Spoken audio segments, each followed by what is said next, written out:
Hello there! And in today's video, we're going to be reviewing LEGO set number 6206, TIE Interceptor.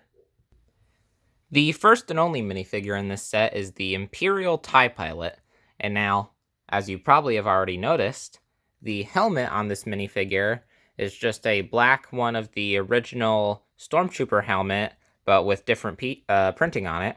There's no head printing, no back torso printing, and there's a pretty nice printing on the torso. This is a good minifigure. It's quite simple, but I mean, 2006. I wouldn't really expect a whole lot more. Yeah, Cloud City Boba Fett, but... Cloud City Boba Fett. Enough said. This is a good minifigure. I think it's relatively common, but it's a good one.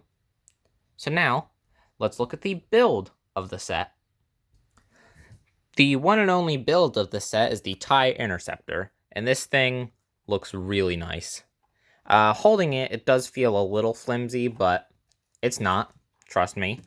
As you also probably noticed, this is the older style of TIE fighter that uses black as the main color and blue as the accent color, whereas the modern ones use light bluish gray as the accent color light bluish gray as the main color and black as the accent color, which is more accurate, but I do kind of prefer this old design just because I think they look really nice. You got a lot of blue, the wings are on click hinges, you got this big dark bluish gray piece. It's very simply constructed. You got these two identical builds with that nice printed Imperial logo there, and then this thing, which is just 4 simple pieces that go in there. Then you can put that back, and then put the other wing on. It's quite simple. You could even put the wings in other positions if you wanted, even though I don't think lore-wise that makes sense. It's still something you can do, and that's neat. There's another printed piece up on the top here. This thing which spins around, and then this nice printed windshield piece with the little translucent red studs. You can lift this up, it's on a hinge, and then there's that printed piece on a hinge, and you can take them. Oh, see, I just knocked one of the guns off Wow, that went well. I'm going to repair this.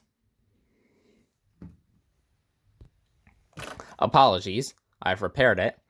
There's no real projectiles on this set, just these little black bars with some like Technic pieces attaching them on there, but that wasn't really a super common thing back then, so I have no problem with it. If I can get the darn figure into the driver's area, there we go. There he is. Then you can just, let me straighten his helmet out a bit. Then you can pop that down and fly away. This is a very nice set to hold because you can just hold it by the main cockpit area and swoosh it around. You can spin it around, it's fun. This is a nice set. I don't have too much to say about it because it's relatively simple, but it looks very nice. I enjoy it. Not much more to say. So now, let's look at the box and the manual. The box is this relatively big squared box with that Darth Vader logo there, and then some of that lava, which I guess might be to represent Mustafar. I don't know. The set came out a year after Revenge of the Sith. You got a play feature on the side, as well as some sticker residue that is not intended to come with the set. Of course, the model itself, the second Death Star in the background there, and all this information. Yeah, this thing is only 212 pieces. I believe this was only like 20 bucks when it came out. It'd probably be... I'm not going to take the minifigure out just for that. We know they've all been accurate so far. I believe that this set was only like $20 when it came out. Nowadays, it'd probably be like 40 or 50. And then it shows the play feature on the back there. These really, really dopey alternate builds. That one kind of just looks like some kind of weird plane. And that's a helicopter, which I think is very funny. And at some point, I might attempt to build that, but I don't even know where to find directions for it. Though it is quite funny because, I mean, it's a helicopter. But with Star Wars, it's quite funny. And then we see that beautiful 2006 Boba Fett Slave 1, a B-Wing, an A-Wing, this set, some little mini Star Destroyers. I can't tell what the... Oh, those are TIEs, I think. More TIEs, and then, of course, the second Death Star. That's actually a set.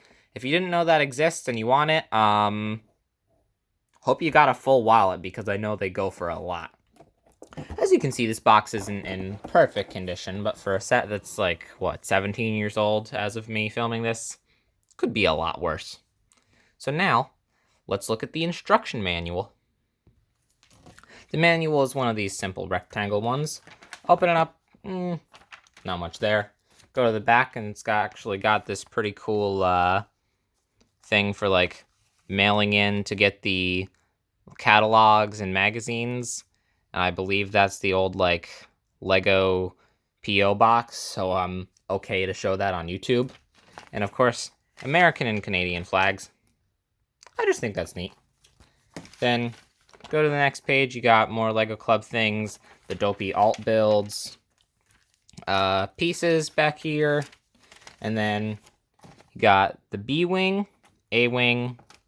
Actually, this is everything we just saw, as well as that really nice Death Star again, which I just noticed that actually has a 5-digit set number, while the rest of these still have 4 digits. That's pretty cool. I didn't think that the 5-digit set numbers came about until like the early to mid 2010s, because I know in like 2012 they were still using 4-digit. So that's pretty neat. And then, of course, the Slave one right there. That thing's really nice. I want one, but I know they're really expensive. And then that's about it for the manual. So now, let's give the set a number score from 1 to 10. Overall, this is a very good set. 212 pieces for a $20 set is not usually anything to write home about. But when you look at the size of the model that you get, back then, for 20 bucks, that's incredible. Now, for 20 bucks, that'd be a steal. Good luck finding it for that price now. This is a really nice set that had a really nice original price. So I give it a 7 out of 10. I love the colors. Yes, they're inaccurate, but I think it looks really nice. Yes, there's only one minifigure, and it's a relatively simple trooper type of figure, but I just cannot ignore the really great original value. Again, good luck trying to find it for 20 bucks now. Unless you're comically lucky, that ain't gonna happen. I paid a lot more than 20 bucks. But this is a good set, and now there's not a whole lot of reason to get it now, being that there's a new one coming out in May of 2023 because of its recent appearance in The Mandalorian. So there's not a whole lot of reason to go out and get this one unless you love the blue color scheme, which is why I own this one. I plan to probably get the new one when it comes out, but that's part of a $100 set. And I did pay less than $100 for this. I would definitely aim, if you're getting this, to go definitely well under $100. But this is a good set. And if you love the classic blue and black tie design, I'd definitely try and find it. So that's why I give the set a 7 out of 10. That's all I have for today's video. If you enjoyed, please like and subscribe. That's all for now. Goodbye.